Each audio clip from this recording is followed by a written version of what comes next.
안녕하세요. 다산에디 원장 이재현입니다. 이번 시간에는 전력공학 12장의 화력발전 중 화력발전의 개요에 대해서 알아보겠습니다.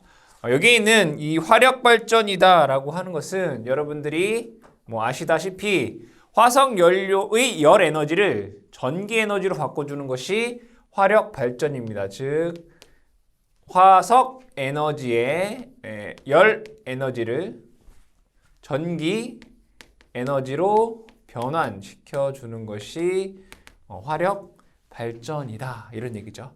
그러면 이 화력 발전은 즉 열 에너지를 전기 에너지로 바꿔주는데 어떠한 종류가 있느냐? 첫 번째는 화력 발전의 종류에 대해서 보겠습니다. 종류. 그럼 이 종류는 어떠한 것으로 분류하느냐에 따라서 달라지겠죠. 첫 번째는 원동기에 의한 분류.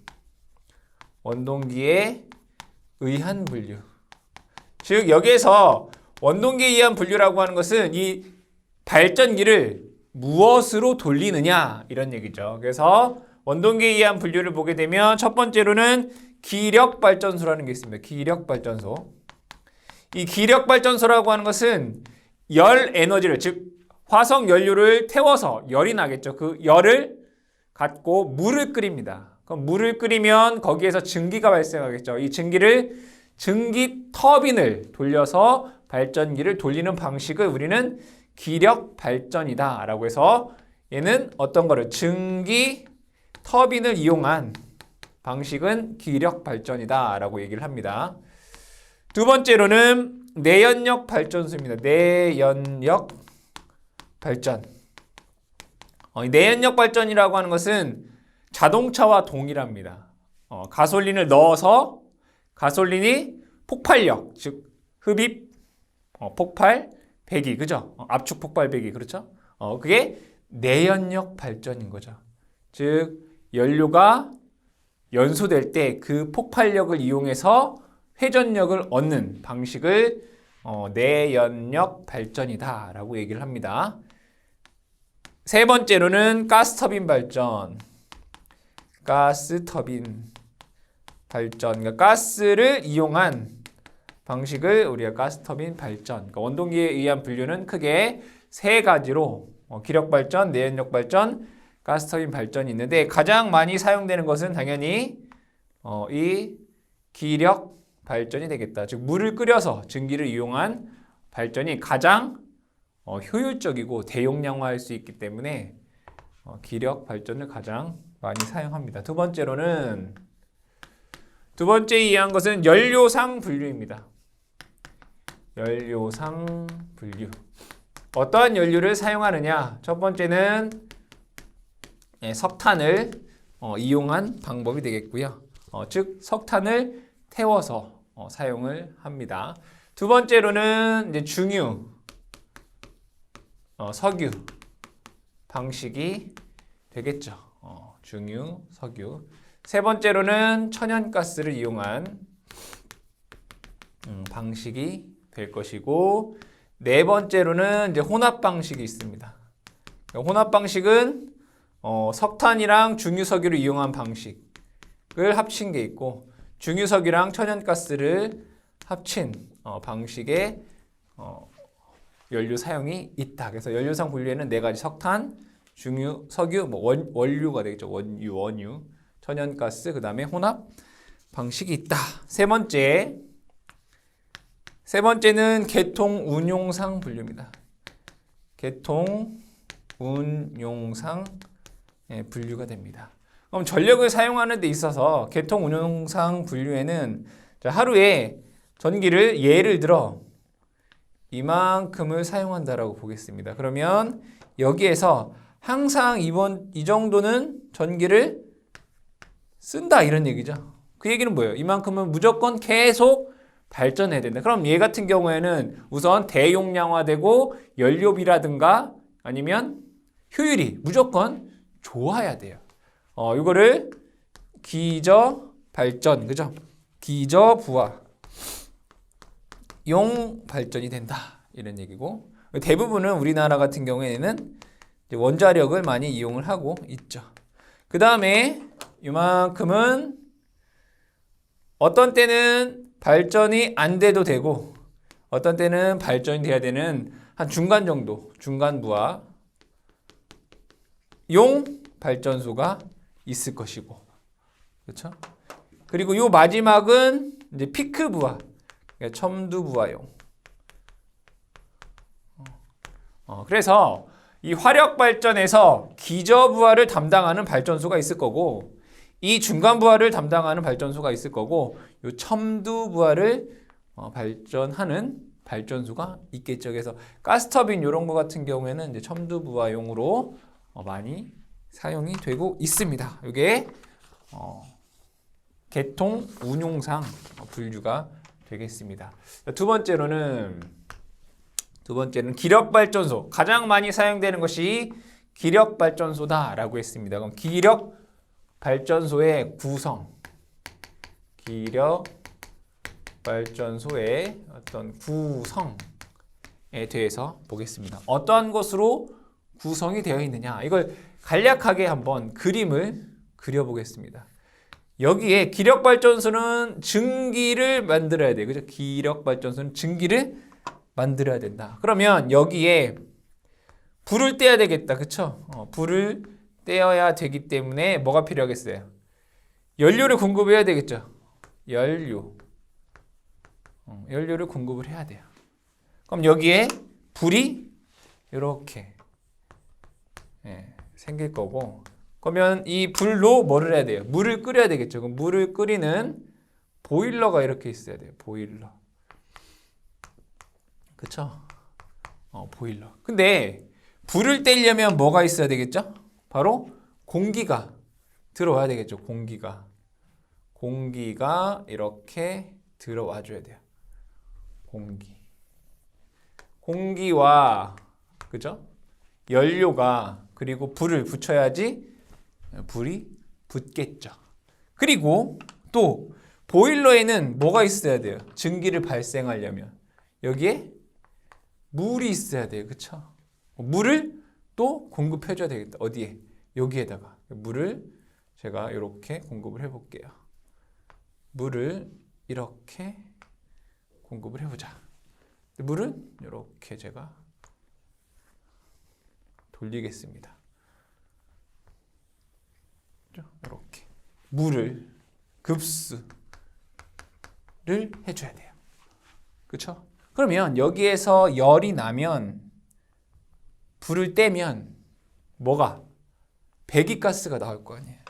그럼 배기가스를 빼줘야 되죠. 그죠? 배기가스가 이렇게 나올 거예요. 배기가스가 이렇게 나갈 거다. 여기는 배기가스. 그렇죠? 근데 이 배기가스를 그냥 내보내면 환경 오염이 생기기 때문에 여기에는 먼지를 제거하는 집진 장치가 있어야 돼요. 그렇죠? 그리고 물에서 증기가 이렇게 나올 거란 말이에요. 증기가 이렇게. 근데 그냥 한 번 끓인 증기는 터빈을 사용하는데 어렵기 때문에 여기 한 번 더 가열을 해요. 이렇게. 얘를 이제 과열기다 이렇게 얘기하죠. 그리고 나온 증기가 어디에 가냐면 터빈으로 갑니다. 얘는 터빈. 증기 터빈이 되겠죠. 그럼 증기 터빈이 회전을 할 것이고, 그럼 여기에 뭐가? 발전기가 연결되어 있겠죠. 그럼 발전된 전압을 그대로 송전하기가 어렵기 때문에 전압을 올려주는 변압기가 있어야 돼요.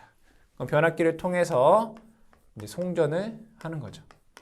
그러면 이 터빈을 통해서 나온 요 증기는 다시 뭘로? 물로 바꿔줘야 되겠죠. 그래서 물로 바꿔주는, 복귀한다. 물로 기를 거쳐야 돼요.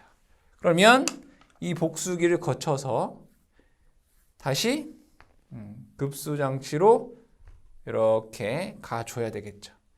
그럼 여기에 급수 펌프가 있어야 되겠다. 급수 펌프. 자, 이때 여기에서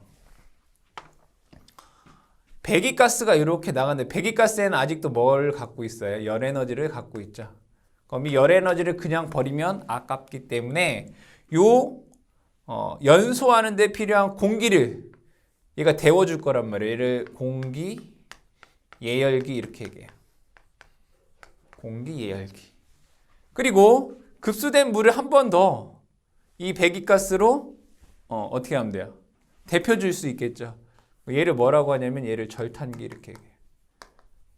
절탄기. 대략적인 이제 기력발전소의 구성이 됩니다. 즉 연소를 하기 위해서는 뭐가 있어야 돼요? 연료가 있어야 돼요. 그렇죠? 그리고 공기가 있어야 돼요. 그럼 연료와 공기가 있는데 이 공기를 한번 배기가스로 데워주는 것이 이제 공기 예열기가 되고 그럼 여기에 이제 불이 들어오겠죠. 그럼 여기에 보일러에 물을 집어넣는데 이 급수를 한 번 더 데워주는 게 즉 배기가스로 데워주는 게 우리는 절탄기다 이렇게 얘기를 해요.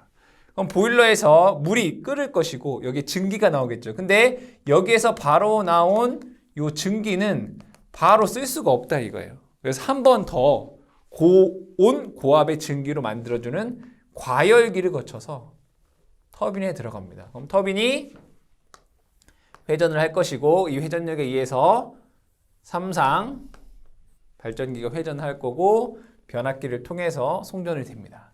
그러면 이 터빈을 거쳐 나온 이 증기는 다시 뭘로? 복수기로 들어가서 물로 다시 바꿔줘야 되겠죠. 그래서 다시 급수 이렇게 순환을 하게 되는 것입니다. 그런데 우리나라 같은 경우에는 대부분의 연료가 외국에서 수입을 하고 있죠. 그렇죠? 뭐를 통해서? 배. 그럼 뭐가 필요해요? 항구가 필요해요. 그렇죠? 항구.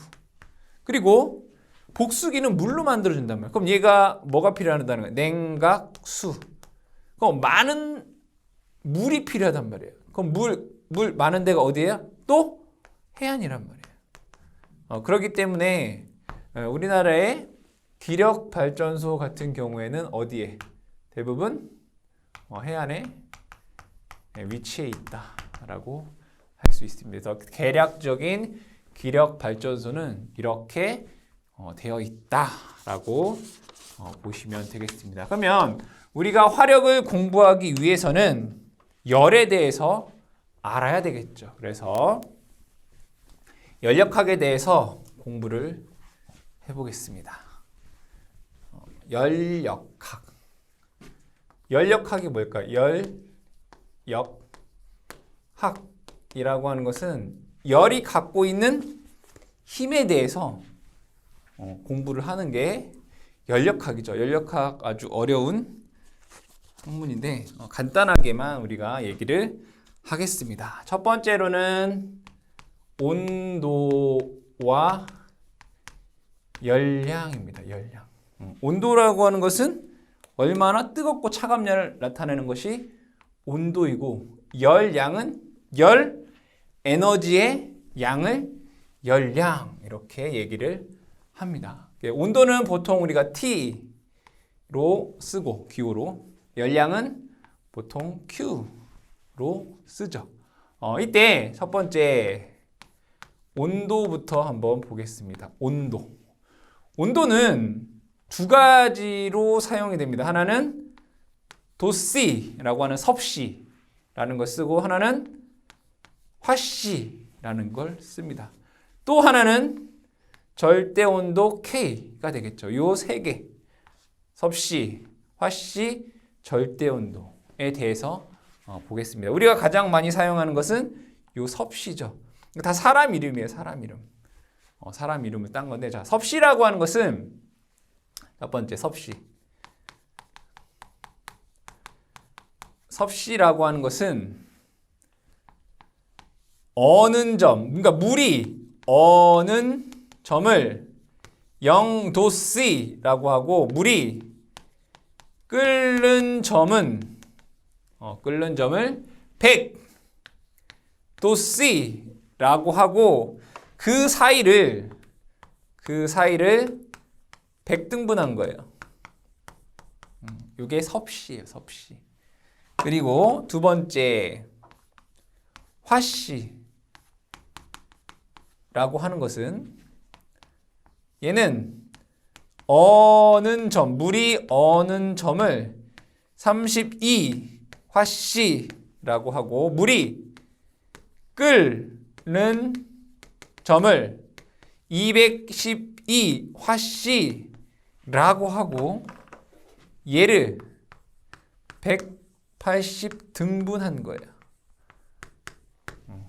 그러면 얘네 두 개를 어떻게 해야 돼요? 상호 변환할 수 있어야 되겠다. 그쵸?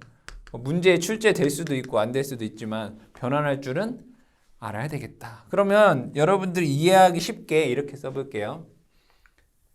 자, 어떤 애를 여기서부터 여기까지 20등분 해볼게요. 어떤 애는 여기서부터 여기까지 10등분 해볼게요. 10등분. 그러면 내가 여기를 한 칸 간 것과 얘를 여기 두 칸 간 게 같을 거 아니에요. 그쵸? 얘는 20등분 했고 얘는 10등분 했으니까 여기는 한 번 간 것과 여기는 두 번 간 게 같다고요. 그럼 얘를 200등분한 거나 100등분한 것도 그쵸? 이렇게 쓸 수 있다고요. 얘는 100등분 했고 얘는 200등분 했다고요. 그럼 얘는 한 칸 간 것과 얘는 두 칸 간 게 그 거리가 같다고요. 그럼 얘를 편의상 얘를 y라고 쓰고 얘를 x라고 한번 써볼게요. 그럼 얘는 한 칸 간 것과 얘는 두 칸 간 게 같은 거잖아요. 그죠? 얘 한 칸 간 거는 얘 두 칸 간 것과 같다. 이러니. 그럼 얘는 이렇게 쓸 수 있어요. 식을 x는 2y 이렇게 쓸 수 있다고요. 그죠? x는 2y. 여기다가 1 넣으면 여기 2잖아요. 한 칸 간 것은 1 넣으면 여기는 두 칸 간 것과 같다 이거잖아요. x는 2y 이렇게 쓸 수 있다고요. 아, 그러면 얘를 조금 더 응용해 보면 여기를 그러면 180 이렇게 써 볼게요. 그러면 x는 이렇게 쓸 수 있나요? 180분의 x는 100분의 180y 이렇게 쓸 수 있나요? 그쵸? 근데 얘 보면은 얘는 180등분한 건 뭐죠? 화씨고 얘는 100등분한 거는 도씨란 말이에요. 근데 여기 도씨는 여기는 0도에서 시작하고 얘는 32 화씨 여기에서 시작하잖아요.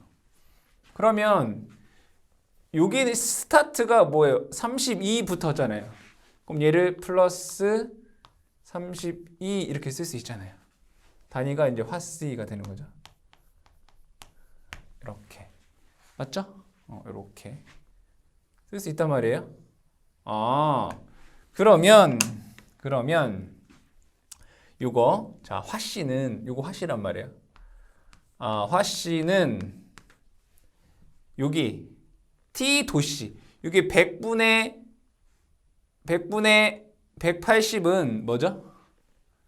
5분의 9라고 쓸 수 있어요. 5분 20으로 나누면 5분의 9. 여기에 t 도씨 플러스 32 이렇게 쓸 수 있다고요. 아, 그러면 반대로 도씨라고 하는 것은 얘를 이렇게 넘어가면 다시 9분의 5에 t 화씨 이렇게 됩니다.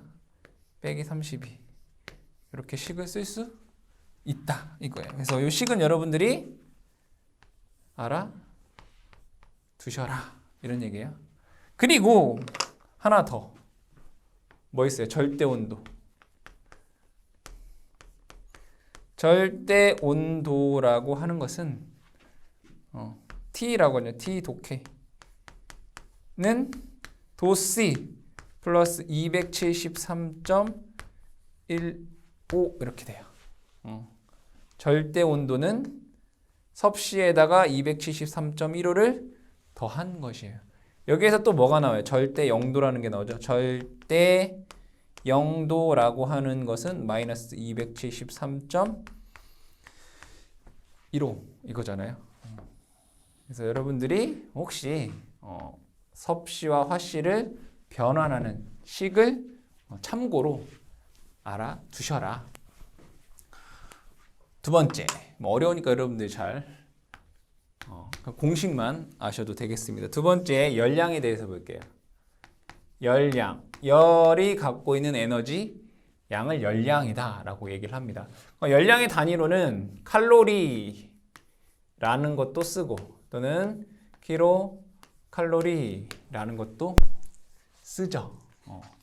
또 BTU라는 것도 씁니다. 그러면 여기에서 뭐 킬로칼로리는 뭐 칼로리의 1000배인 거잖아요. 그래서 하나하나씩 보면 첫 번째 1 킬로칼로리다라고 하는 것은 물 1kg을 다시 순수한 물 1kg을 온도 14.5도씨에서 15.5도씨 즉 1도씨를 올리는 데 필요한 열량이에요. 물 1kg을 1도씨 올리는 데 필요한 열량이다 이거죠. 정확히 얘기하자면 물 1kg면 14.5도씨에서 15.5도씨 1도씨 올리는 데 필요한 열량을 우리는 1kcal다 라고 얘기를 합니다. 두 번째 1 BTU라는 게 있어요. 1 BTU라고 하는 것은 물 1 파운드를 물 1파운드를 온도 61.5 화씨에서 62.5 화씨 즉 1 화씨를 올리는 데 필요한 열량을 1 BTU다 라고 얘기를 해요. 그러면 여기에서 1 이 파운드라고 하는 것을 키로로 바꾸면 0.4 5 3kg 정도가 돼요. 1화씨라고 하는 것은 1.8분의 1 도씨잖아요. 그럼 얘를 곱하면 얼마가 나오냐면 0.252 정도가 나와요. 얘랑 얘를 곱하면 0.252라는 값이 나와요. 즉 1 BTU라고 하는 것은 0.252 킬로칼로리 이렇게 쓸 수 있다고요. 1 BTU는 0.252 킬로칼로리가 된다. 그럼 거꾸로 1 킬로칼로리를 CAL을 BTU로 바꾸면 역수하면 되죠.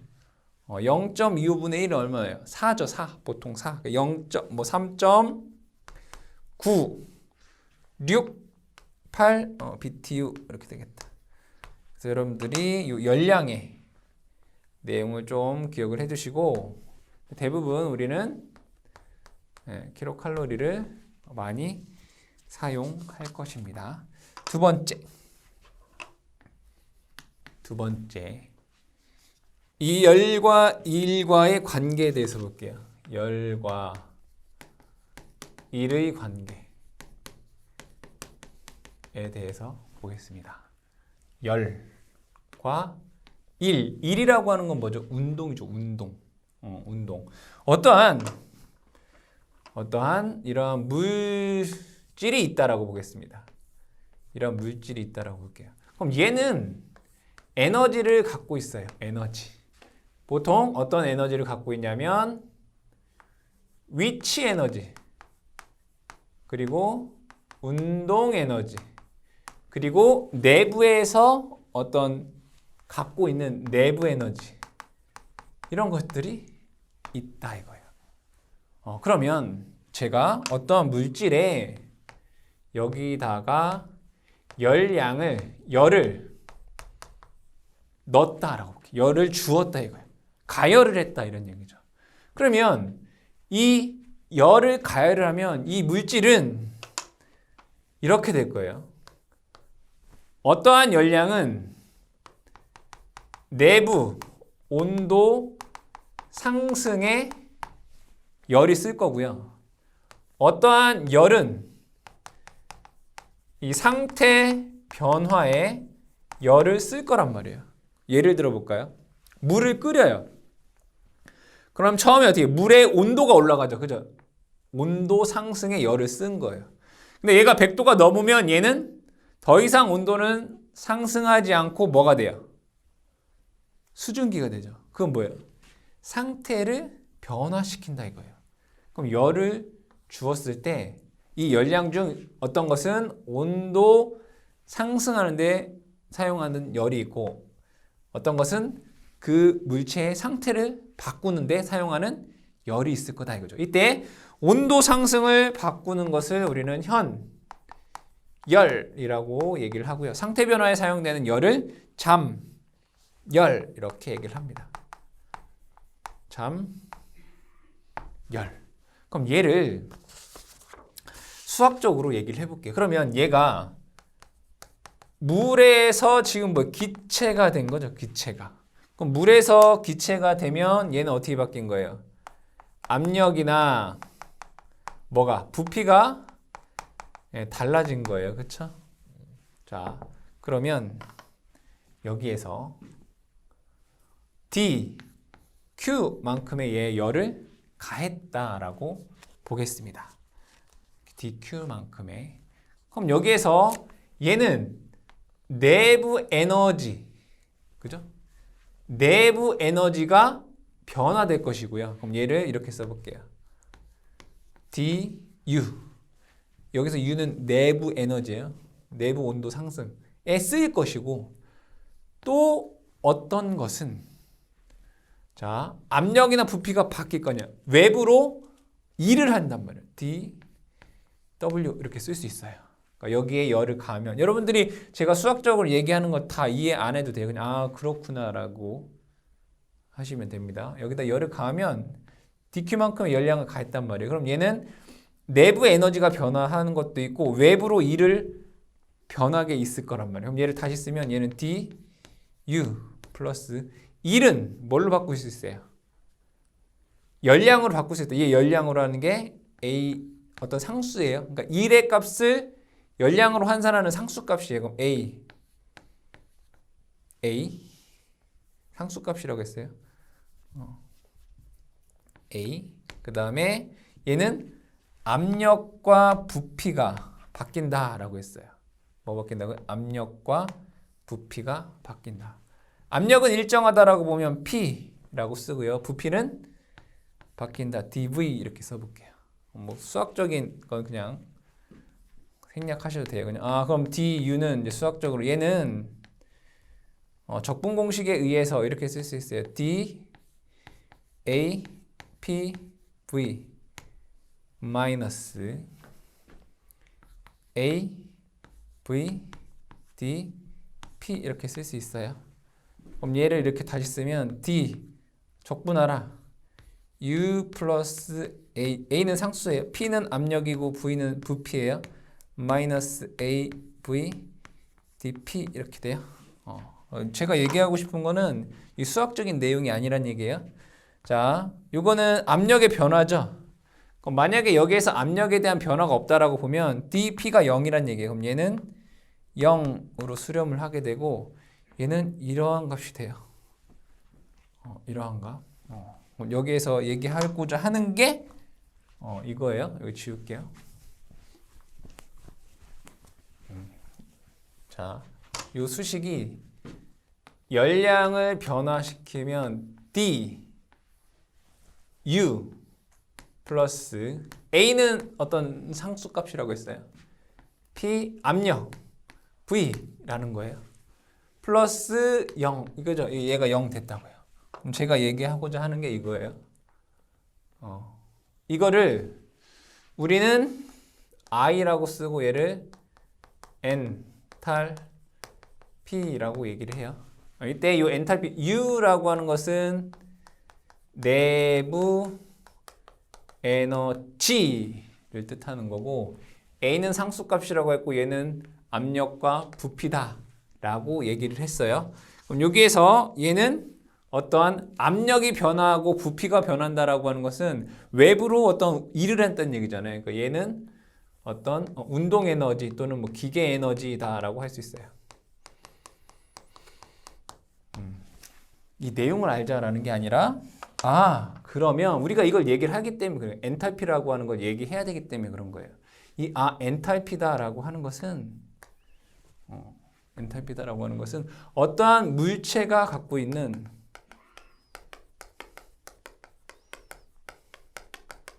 에너지다 이런 얘기죠. 얘가 열이라면 여기가 열, 에너지, 뭐 량 이렇게 얘기할 수 있다. 그냥 엔탈피다라고 하면 어떤 열량이다 이렇게 생각하셔도 무방하다. 우리가 앞으로 엔탈피 얘기를 하면 어떠한 물체가 갖고 있는 열 에너지량을 그냥 엔탈피다라고 생각하셔도 된다라는 것입니다. 그래서 엔탈피를 얘기하기 위해서 우리가 열과 일과의 관계를 얘기를 한 것입니다. 자, 그러면 네 번째로는 두 번째 열과 일에 관한 내용, 즉 엔탈피에 대한 내용을 얘기를 했고요. 세 번째 기체의 상태 변화입니다. 세 번째는 기체의 상태 변화.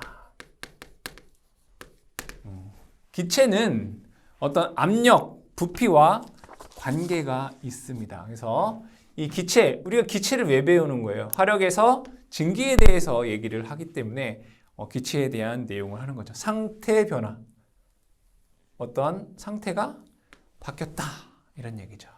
자, 그랬을 때 요 어떠한 기체의 상태 방정식이라고 했는데 어렵게 생각할 거 없어요. 상태 방정식인데 얘는 P, 압력과 부피의 곱은 어떤 기체 상수 K와 절대 온도 T로 식을 세울 수 있다 이거예요. 식을 이렇게 세울 수 있다 이거. 얘는 어떤 상수값이 기체 상수값. T는 뭐라고요? 온도라고요. 그러면 첫 번째 등온 변화. 등온 변화라고 돼 있어요. 등온 변화. 등온 온도가 일정한 때 그럼 T 값이 일정하다는 얘기잖아요. 그렇죠? T 값이 일정하다. 그럼 얘는 온도가 일정할 때를 의미하는구나. 그럼 이 식에서 K는 어차피 상수값이잖아요. T는 온도 일정하단 말이야. 그럼 얘는 어떠한 일정한 K 다시라는 값으로 쓸 수 있다는 얘기예요. P V는 어떤 K 다시라고 쓸 수 있다 이거예요. 그럼 이 식을 통해서 우리는 무엇을 알 수 있냐면 등온 변화를 할 때에는 온도가 일정할 때는 압력과 부피가 어떡하다? 반비례하다라고 할 수 있어요. 온도가 일정할 때 압력을 증가시키면 부피는 줄어들고, 그죠? 우리가 압력을 누르면 부피는 줄어들잖아요. 근데 부피가 커지면 압력은 줄어들죠. 그래서 등온, 즉 온도가 일정할 때에는 압력과 부피가 서로 반비례한다. 두 번째, 단열 변화. 여기에서 단열이라고 하는 것은 단절됐다, 열을 절연했다 이런 얘기죠. 즉 외부에서 열의 출입이 없다. 즉 열량 변화가 없다는 얘기죠. 변화가 없다. 이때는 식이 이렇게 됩니다. P에 V의 감마 이퀄 K 다시 이렇게 쓸 수 있어요. 이건 여러분들 크게 볼 건 없고 그냥 감마라는 값이 1.3에서 1.4 정도의 식으로 된다. 그 정도만 기억을 해주시면 되겠습니다. 자, 네 번째로는 네 번째는 아까 우리가 엔탈피 했는데 엔트로피라는 게 있어요. 엔트로피는 S다라고 씁니다. 엔트로피는 뭐냐? 열 얘기할 때 엔트로피를 얘기를 하니까 자, 엔트로피는 정의를 적어보면 절대 온도 T 도 K에서 dQ 즉 열량이 변화됐을 때 얻은 열량을 그 온도로 나눈 값을 엔트로피다라고 얘기를 해요. 다시 엔트로피 S는 절대 온도 T 도 K에서 얻은 dQ를 그 온도로 나눈 값을 의미합니다. 그러면 엔트로피의 변화 ds라고 하는 것은 절대 온도 그 T 도시에서 얻은 열량 Q로 쓸 수가 있다 이런 얘기예요. 그러면 자, 얘는 엔트로피의 변화량이잖아요. 그럼 얘를 한번 적분을 해볼게요. 적분 1에서 2까지 1에서 2까지 이렇게. 그러면 2인 상태에서의 엔트로피 S2가 됐고요. 빼기 1인 상태에서의 엔트로피를 S1이다 라고 하면 얘는 1부터 2까지 T부터 dQ에 대해서 적분을 하는 거예요. 그러면 1인 상태의 엔트로피, 2인 상태의 엔트로피의 변화량은 T분의 dQ라는 얘기가 되는 거죠. 그래서 S2는 이렇게 쓸 수 있나요? 인테그랄 1부터 2까지 T분의 dQ 마이너스 S1 이렇게 돼요. 근데 만약에 여기에서 1인 상태의 엔트로피가 어떤 기준점이다. 그럼 우리 기준점은 항상 뭘로 보죠? 0으로 보잖아요. 기준점일 때 이 상태에서의 엔트로피는 1부터 2까지 적분할 때 T분의 ds이다 라고 볼 수 있어요. 그래서 어려운 말인데 엔트로피 S는 그 온도에서 열량의 변화량을 온도로 나눈 값이다 라고 보시면 돼요. 엔트로피의 변화량은 그 온도에서 열량의 변화량으로 볼 수 있다. 어려운 얘기인데 그냥 이런 게 있다 라는 정도 여러분들이 기억을 해주시면 되겠다. 다섯 번째는 수증기의 일반적인 특성에 대해서 볼게요. 수증기의 일반적 특성 이렇게 볼게요. 일반적 특성. 첫 번째는 포화증기와 과열증기입니다. 포화증기와 과열증기. 볼게요. 물 1kg을 열을 가해 볼게요. 여기에 열을 가해 보면 열량을 증가시키고 여기를 온도라고 보겠습니다. 온도. 그럼 1kg 물 순수한 물 1kg이다 라고 했습니다. 그러면 0도씨에 있는 물을 계속 가열하면 온도가 이렇게 증가해요. 온도가 증가한다고요. 그럼 얘가 1기압에서 100도C가 되면 얘는 더 이상 온도가 증가하지 않고 뭐가 돼요? 이제 수증기가 되죠. 수증기. 이렇게 된단 말이에요. 그러면 이때 온도가 더 이상 증가하지 않는 그 온도를 우리는 포화 온도다라고 얘기해요. 포화 온도 이렇게 얘기를 해요. 그러면 여기에서 이 상태에서 포화 온도에서 얘는 이제 증발하기 시작하겠죠. 그럼 증발하기 시작한다는 얘기는 여기는 물도 있고 수증기도 있잖아요. 그죠? 물도 있고 수증기도 있다. 그래서 얘를 뭐라고 하냐면 습증기 이렇게 얘기를 해요. 근데 여기에서 계속 더 가열하면 완전히 이 물이 사라지는 상태가 되겠죠. 그죠? 습기가 없는 상태. 그 상태를 건포화 증기 이렇게 얘기를 해요. 건포화 증기. 그럼 얘랑 습증기나 이 건포화 증기를 합쳐서 우리는 포화 증기다라고 얘기를 해요. 얘를 포화 증기다 이런 얘기예요. 그럼 여기에서 얘를 온도를 열량을 더 증가하면 얘는 이렇게 되겠죠. 이때는 습기가 전혀 없이 온도가 계속 상승한단 말이에요. 이렇게. 그때 이때의 증기를 우리는 뭐라고 하냐면 과열 증기 이렇게 얘기해요.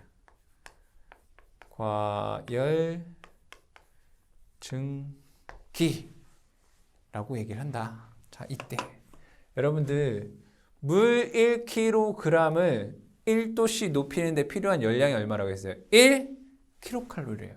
그러면 물 1kg을 100도씨까지 올렸으면 이때 이 물이 갖고 있는 열량은 얼마가 됐어요? 당연히 1kg을 100도씨 올렸으니까 100kcal 이렇게 되겠죠. 그죠? 그리고 이 100도씨의 물을 완전히 다 건포화 증기까지 다 만드는 데 필요한 열량은 539kcal가 필요해요. 그러면 물 1kg의 물이 완전한 이 과열 증기로 된 요 시점에 이 증기가 갖고 있는 열량은 얘 더하기 얘만큼이 되겠네요. 그죠? 그게 얼마예요? 639kcal만큼의 열량을 갖게 된다. 이런 얘기예요. 그래서 포화증기라고 하는 것은 습증기와 건포화증기를 합쳐서 포화증기다라고 하고, 건포화증기를 지나 온도가 올라가기 시작할 때부터 증기를 우리는 과열증기다라는 용어 여러분들 기억하시고요. 두 번째, PV 선도에 대해서 보겠습니다. PV 선도. P는 압력이고 V는 뭐예요? 부피죠.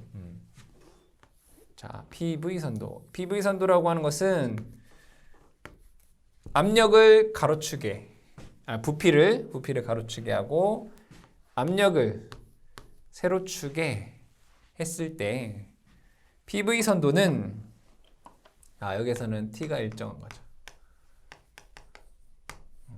자, 분명히 열을 가하면 얘가 이렇게 즉 여기서는 뭐예요?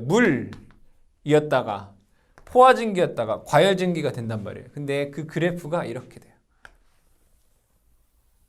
이렇게 된다 이거예요. 그 얘기는 뭐냐면, 자, 어떠한 T에서 이렇게 그다음에 이렇게 돼요. 그러니까 얘가 T도씨에서 그러니까 이 온도가 일정하단 말이에요. 그럼 이때는 지금 뭐냐면 요 상태는 여기 이제 물인 상태예요. 물. 여기는 포화증기인 상태야. 여기는 과열증기인 상태야.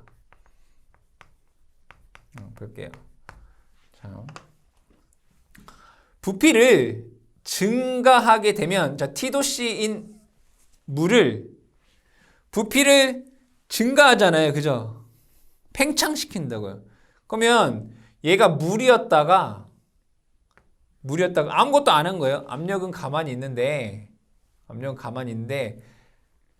얘도 일정한 거고 얘도 일정하다라고 볼게요. 부피를 계속 증가시키는 거예요. 증가. 그러면 얘가 물이었다가 포화증기였다가 과열증기로 돼요. 그럼 온도를 조금 더 높여볼까요?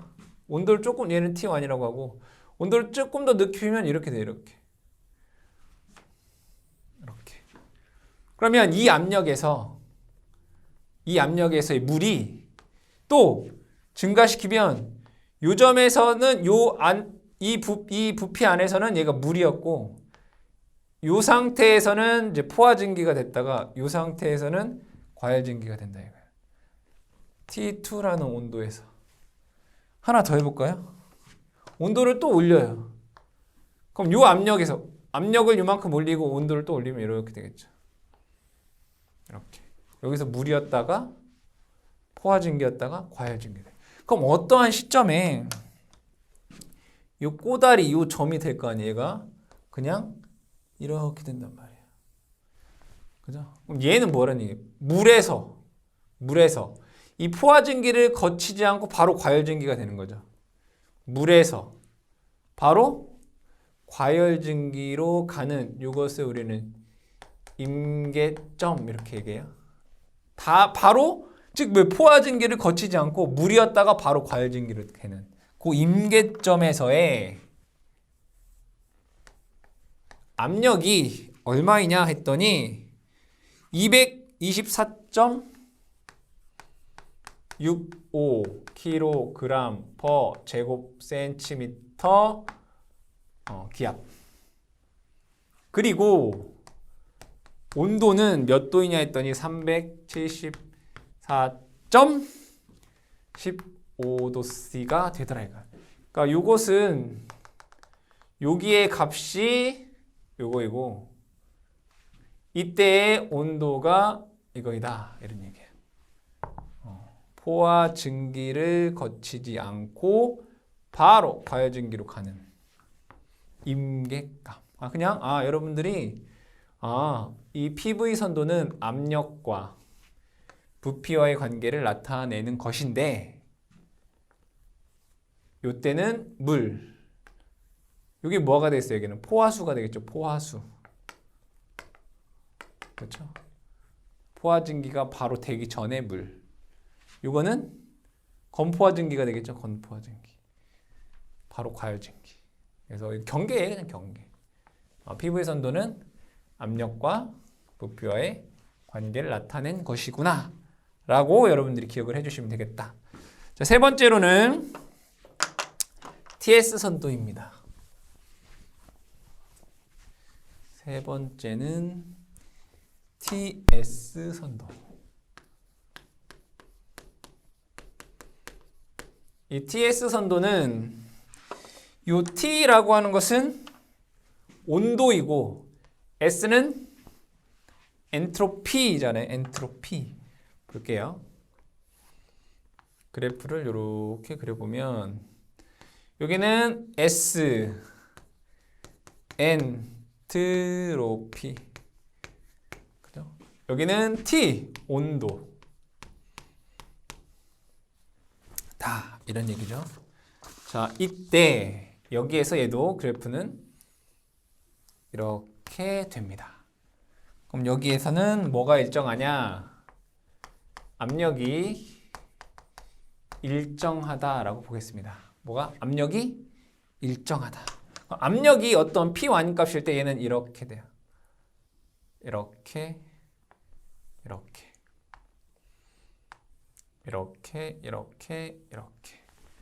그러면 이 TS 선도에서 자, 그럼 얘도 자, 여기는 압력이 일정 어떤 P1이라고 하는 압력이다. 압력이 일정할 때 엔트로피라고 하는 건 사실은 열을 가해서 온도를 어떻게 되느냐 이런 얘기죠. 그러면 얘는 이렇게 쓸 수 있어요. 여러분들 엔트로피 아까 이렇게 썼나요? DS는 T분의 DQ 이거잖아요. T분의 DQ. 그럼 얘는 DQ는 T의 DS가 되고 열량은 얘를 적분하면 돼요. 자, 결국에는 자 엔트로피를 증가시키면 온도가 이렇게 올라가요. 그러면 여기에서는 얘는 무슨 상태인 거예요? 물인 상태예요. 그렇죠? 그리고 여기는 포화 증기가 된 상태예요. 그리고 여기는 과열 증기가 된 상태가 돼요. 그러면 압력을 더 올리면 어떻게 될까요? 압력을 올리면 얘가 이렇게 되겠죠. P2. 압력을 더 올리면 얘는 뭐 이렇게 되겠죠. P3. 그럼 얘는 여기는 물, 여기는 포화증기, 여기는 과열증기가 된다. 그때 여기에서 얘기하고자 하는 것은 자, 요 식에 의해서 요는 뭐 열량 Q인 거죠. 즉, 요 면적이 그러니까 예를 들면 얘가 이거에 대해서 이만큼에 대한 요 면적이 그러니까 압력 P1에서 이 그래프에서 얘가 만약에 과열증기가 요만큼까지 온도가 올라갔다면 여기에서의 이 면적이 이 증기가 갖고 있는 뭐란 얘기예요? 열량이다 이거예요. 면적이. TS 선도는 세로축에는 온도, 가로축에는 엔트로피를 했을 때 엔트로피를 증가시키면 온도가 이렇게 물이었다가 이 점에서 여기는 이 경계 뭐예요? 포화수의 경계인 거죠. 경계. 얘는 건포화증기와 과열증기의 경계인 거고 포화증기가 됐다가 과열증기가 되는데 이때 TS 선도에서 이 면적이 그 증기가 갖고 있는 그 물이 갖고 있는 열량이다 라는 건 여러분들이 기억을 해 두시면 되겠다. 자, 네 번째는 IS 선도입니다. IS 선도. 여기에서 I라고 하는 것은 엔탈피, S는 엔트로피라고 얘기를 하는데 이 IS 선도는 이거를 고안한 사람의 이름을 따서 몰리의 선도다라고 얘기를 합니다. 얘는 이 선도는 증기 터빈의 어떤 효율, 증기 터빈의 효율을 계산하는 데 사용이 된다. 간략하게 그려보게 되면 여기는 S, 엔트로피, 여기는 I, 엔탈피, 여기는 엔트로피 이렇게 얘기를 하는데 그래프가 이렇게 되어 있습니다. 이렇게 돼서 이렇게 되어 있더라. 그래서 이 정도만 여러분들이 그럼 얘는 이때 압력 P1일 때, 뭐 P2일 때 이렇게 되고 건포화증기를 X라고 했을 때 이렇게 뭐 그릴 수 있다라는 이 정도만 여러분들이 기억을 해두셔라. IS 선도는 엔탈피와 엔트로피에 관련된 그래프이고 얘를 몰리의 선도다라고 얘기하고 증기터빈의 어떤 효율을 계산하는 데 필요한 어떤 선도다라는 정도 기억을 해주시면 되겠습니다.